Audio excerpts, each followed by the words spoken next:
Hello, everybody. John, for being here. Going on that you'd care about? Nothing happening in the world. It's quiet. Happening in the world. Actually, there's so much to talk about. Have you seen Eminem's latest rap? No. Worth it. That's my editorial comment. Well, I don't know where to start. The concerns around North Korea, or that President Trump just signed executive orders. I don't know what you want to call it, relaxing the health insurance reforms, or NAFTA seems less certain than it was just a little while ago. But really, I think maybe we should be talking about Iran. Obviously, tomorrow, rumor is that he'll decertify. And for those of us that are not in the know, and all we do is read, it's a little uncertain what that means. What does it mean to decertify in Iran? And what does it mean when our European allies and even Ehud Barak, from former Prime Minister of Israel, is encouraging us to stay in? What does this mean? And then what happens when you decertify? Well, Ann, first of all, let me say it's a pleasure to be here with everybody at HUBweek. And it's important to take a moment to think about the meaning of this potential Iran decertification. Just so everybody has context of what this means. When I started and sat down negotiating with the foreign minister of Iran, on that day in September of 2013, Iran had about a 2-month breakout period to break out to get a nuclear weapon. They had 12,000 kilograms of enriched uranium to use to make bombs. That's enough for 10 to 12 bombs. And they had gone from 5,000 to 19,000 working centrifuges that were spinning and creating enriched uranium. And they had a plutonium reactor that made plutonium weapons grade material that could have produced 2 a month, 2 a year, and they were rushing to the commissioning of that plant. And we were being urged by every leader I met with, President of Egypt, then Mubarak, the King of Saudi Arabia, then Abdullah, the Prime Minister of Israel, still Netanyahu, were all urging us to bomb Iran. Literally, the President Obama, was getting personal requests that we should be bombing Iran. And we engaged in diplomacy, not because we knew it would definitely work, but because we knew we had to exhaust the remedies of diplomacy before you went to war. So I met with my foreign minister counterpart in September of 2013, and by November, we worked out a framework agreement, just a framework, where Iran stopped enriching at the rate it was, froze its program, and we, in a good faith sign to show them that they could have value in doing that, lifted a few of the sanctions and told them that more can happen if we get where we need to go. For the next 2 years, we negotiated 159 pages of extremely detailed requirements of who does what. And guess what? The 19,000 centrifuges went down to less than 5,000 working, limited to the old generation. They can't deploy any new ones. The stockpile of 12,000 kilograms went down to 300 kilograms. You cannot physically make a bomb with 300 kilograms. The Iraq plutonium reactor was physically destroyed. Concrete put into the center of the core of the reactor, so it cannot be commissioned, it cannot be used.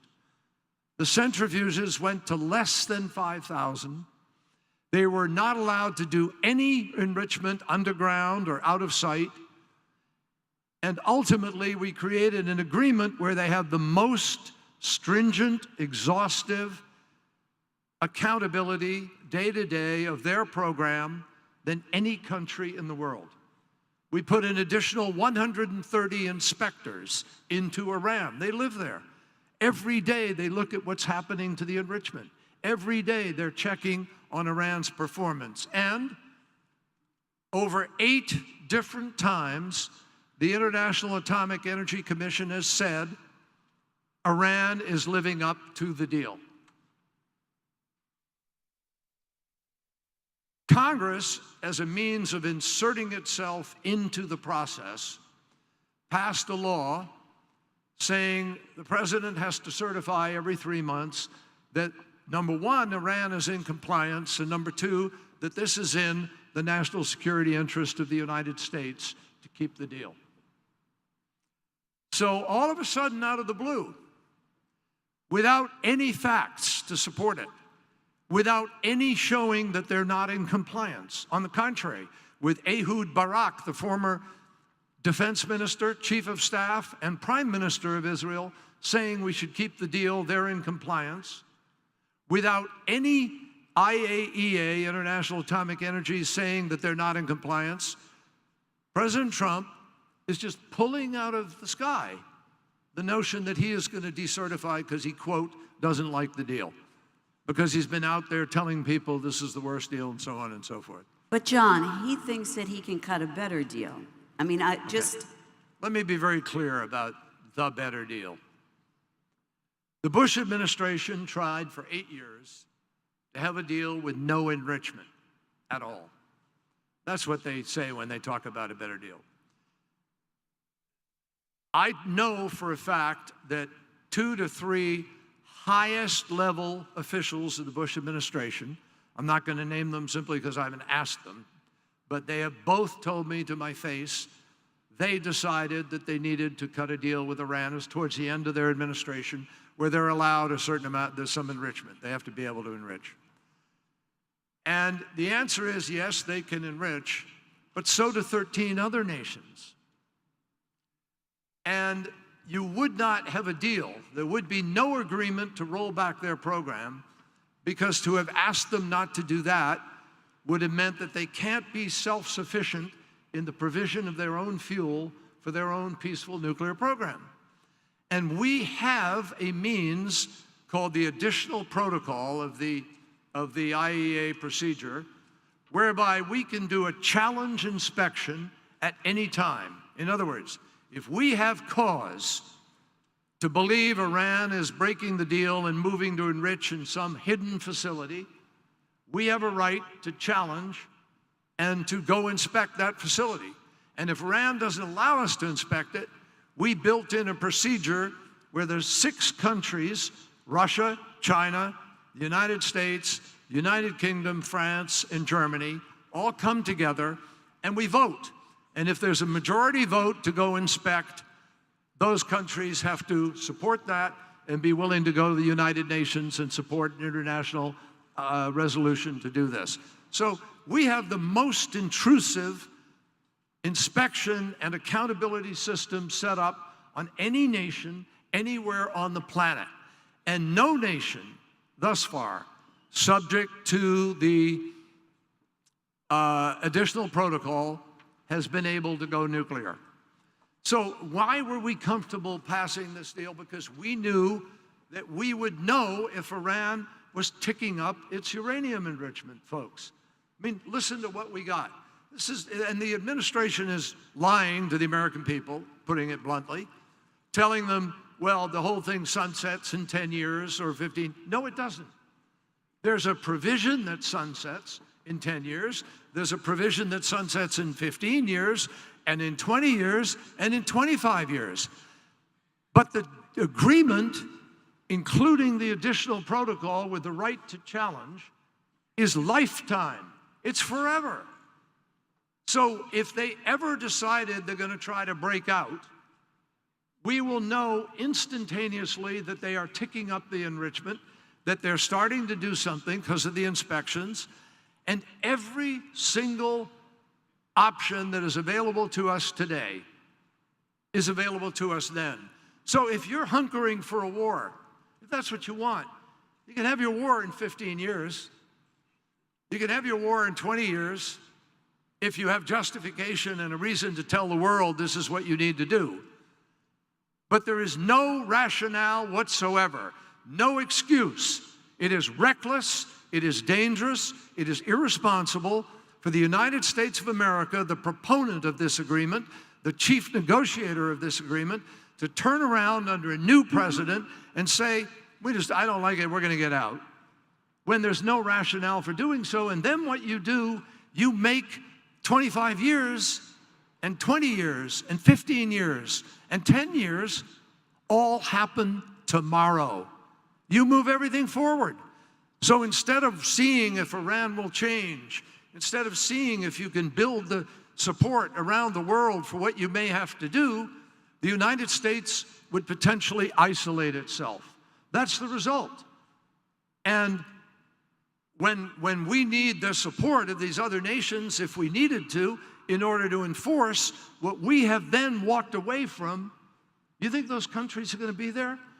Yesterday, I briefed the United States House of Representatives Democratic Caucus, and we had the ambassadors from Germany, France, and Britain there, and we had the EU ambassador.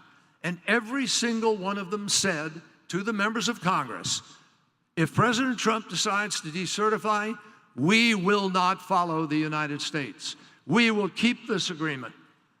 That means Russia, China, three other countries are going to keep this agreement. And what I strongly recommend to Iran, to China, to Russia, is that their leaders be the adults in the room, together with Britain and France and Germany, and that all of them together say, we are going to keep this agreement because it makes the world safer. And we are not going to follow the example of Donald Trump, just as the majority of the governors and mayors of America are not following the example of this president who pulled out of Paris. The president may pull out of Paris, but the American people are not pulling out of Paris, and the same thing should happen now.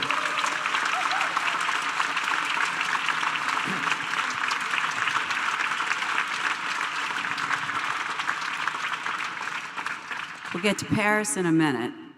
We'll get to Paris in a minute, but... Can't get to Paris fast enough. Anyway. Nonetheless, just to complete the thought on Iran for the lay people of us here. By the way, can I just insert one thing, one minute? Iran, and think of Iran and the impact on North Korea. Here we are with a really major nuclear challenge with North Korea. Very, very dangerous, genuine threat. Do you think when the President of the United States unilaterally decides to change an agreement and pull out of it internationally, and the 6 other countries involved in it say, no, we're staying with it, what's the message to Kim Jong-un and North Korea about trust and making a deal with the United States? When the president went to the UN security, and he went to the UN, and he stood up and said, I'll destroy your country, and now talking about getting out of the deal, he is giving Kim Jong-un a reason to try to have a nuclear weapon. This is really reckless, dangerous, and non-strategic, and that's what people need to focus on.